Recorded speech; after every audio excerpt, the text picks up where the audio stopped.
सुप्रभात। मैं हूं जगेंद्र राणा।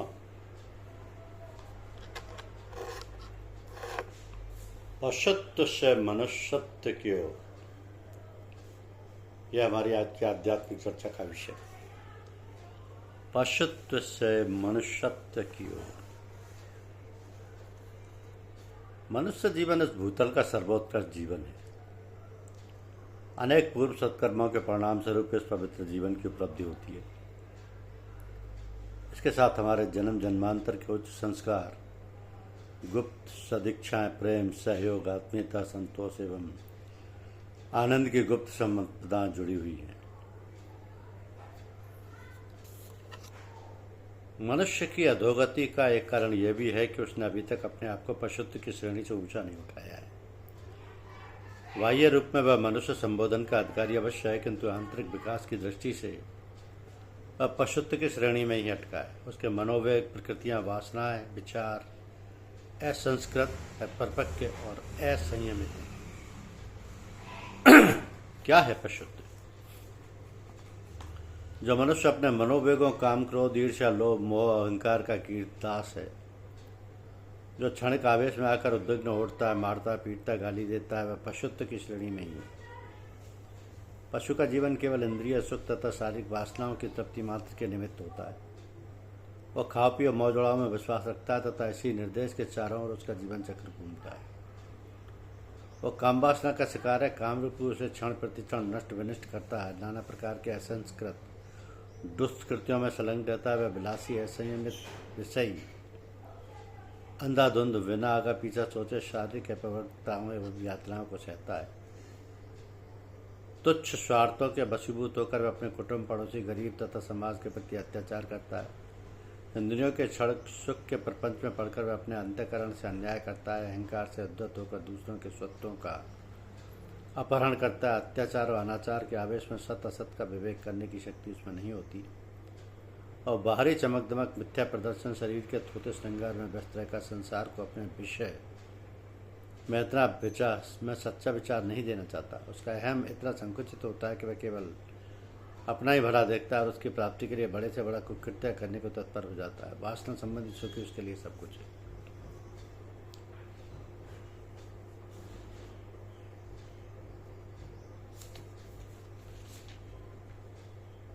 पाप का प्रलोभन जो होता है, पाप करने में भी एक प्रकार का कुत्सित प्रलोभन होता है। पशुत्व श्रेणी का व्यक्ति पाप करने में नहीं हिचकता। उसकी अंतरात्मा मर जाती है, वह उसे नहीं धिक्कारती। पाप के प्रलोभन के संबंध में भी एक बड़ी मर्मस्पर्शी कहानी है कि एक ब्राह्मण देवता दरिद्रता के कारण अत्यंत क्लांत होकर राजा के यहाँ भिक्षा मांगने हेतु गए।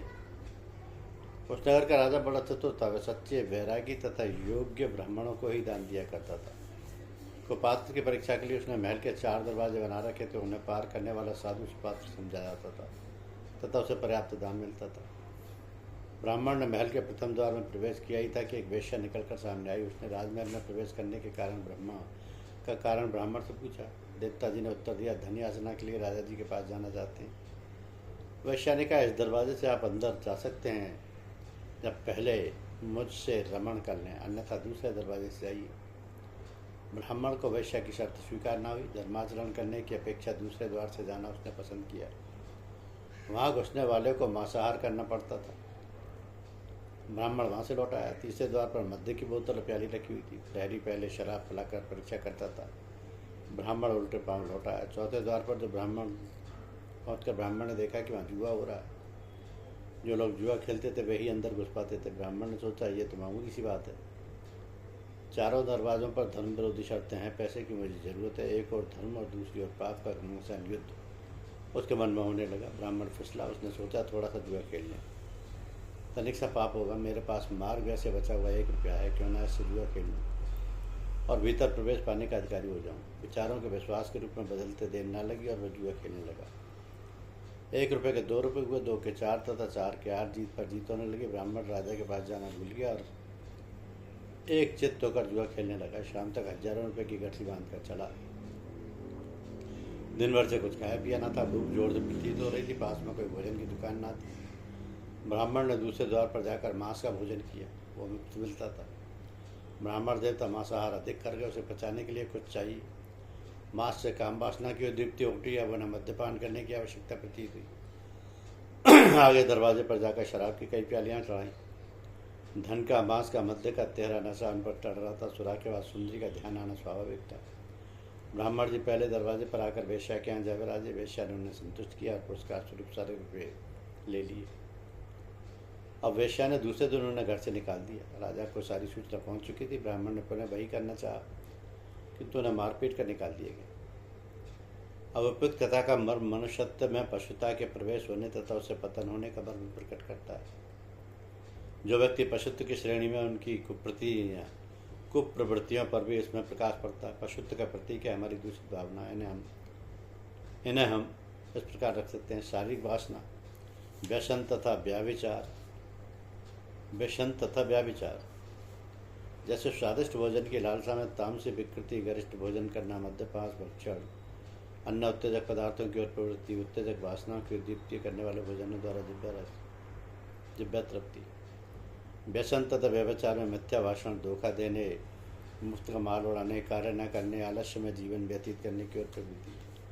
सिनेमा, वेश्यागमन, मिथ्याचार, पापाचार इत्यादि। निकृष्ट इच्छाओं, मनोविकारों के बस में रहना, तनिक सी बात से अतुल्य हो जाना, गाली देना, मारना, पीटना, ईर्ष्या, द्वेष तथा लोभ के बस में रहना, मनोविकारों के अधीन रहना। फिर पाप दृष्टि, प्रत्येक व्यक्ति में असत की कल्पना, दूसरों से मिथ्या भय, निर्बलता, कायरता, छल, पाखंड, प्रपंच, नीचतापूर्ण उच्च विचार रखना, बेईमानी, धोखेबाजी, खुदगर्जी की नीति का अवलंबन करना। उपयुक्त मार्ग पर चलने वाले व्यक्ति पग पग पर दूसरों की, समाज की, देश की घृणा, बदनामी, तिरस्कार, अपमान, उपहास और अविश्वास का सामना करते हैं। वे सदा कुढ़न, द्वेष, विरोध, निंदा, अशांति की अग्नि में जलते रहते हैं। ऐसी जिंदगी पशुओं जैसी निकृष्ट जिंदगी है। इस नीति को अपनाने से उन्हें आमतौर से दूसरों की नाराजगी, निंदा, भर्त्सना, बुराई और विरोध का सामना करना पड़ता है। यह जीवन तुच्छ और हर प्रकार से निकृष्ट है। पाप में सना हुआ है। इस लोक तथा परलोक दोनों को नष्ट करने वाला है। पशु ही ऐसे गंदे मार्ग पर चल सकता है जिसमें परमेश्वर का दिव्य अंश आत्मा विराजमान है, जिसमें परमेश्वर का दिव्य अंश परमात्मा विराजमान है। वैसे घृणित जीवन को ठोकर मारता है। वो अपने अंदर उन देव तुल्य देवी संपदाओं की अभिवृद्धि करता है जिससे उनके मनुष्यत्व का विकास होता है। मनुष्यत्व में वे सब उत्कृष्ट तत्व विद्यमान हैं जिससे मनुष्य की सर्वांगीण उन्नति होती है। मनुष्य बनना देवता बनने का प्रथम सोपान है। मनुष्य बनना देवता बनने का प्रथम सोपान है। महर्षि पतंजलि कहते हैं कि अहिंसा प्रतिष्ठाया तत्सन्न देव वैर त्यागे। पौराणिक साहित्य में ढेरों उदाहरण इस महाव्रत की सिद्धि के उपलब्ध हैं। 2500 वर्ष पहले भगवान महावीर स्वामी और महात्मा बुद्ध प्रभु ईसा मसीह अहिंसा, करुणा, प्रेम के साक्षात स्वरूप ही थे। अहिंसा के महाव्रत की महिमा तो हरि अनंत हरि कथा अनंता की भांति अकथा पार है। तो ये सर्वव्यापी परमेश्वर ही सबके प्राण हैं। जिस प्रकार शरीर की सारी चेष्टाएं प्राण के द्वारा होती हैं, उसी प्रकार इस विश्व में भी जो कुछ हो रहा है परमात्मा की शक्ति से हो रहा है। समस्त प्राणियों में भी उन्हीं का प्रकाश है। वे ही उन प्राणियों के द्वारा प्रकाशित हो रहे हैं। इस बात को समझने वाला ज्ञानी भक्त कभी बढ़ चढ़ कर बातें नहीं करता, क्योंकि वो जानता है कि उसके अंदर भी उन सर्वव्यापक परमात्मा की शक्ति कार्यरत है। पर वो किस बात पर अभिमान करे? वह तो लोक संग्रह के लिए भगवत ज्ञानानुसार अपने वर्ण आश्रम के अनुकूल कर्म करता हुआ सबकी आत्मा अंतर्यामी भगवान में ही क्रीड़ा करता है।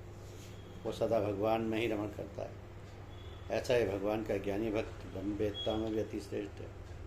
सबको वासुदेव रूप देखने वाला ज्ञानी भक्त महात्मा अत्यंत दुर्लभ है, अत्यंत दुर्लभ।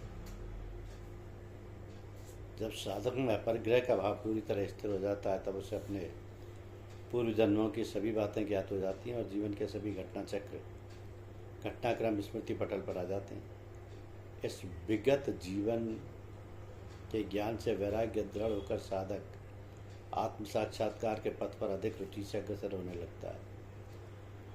परमपिता परमात्मा इष्ट गुरुदेव हम सबको साधन पर चलने की प्रेरणा एवं शक्ति प्रदान करें। धन्यवाद।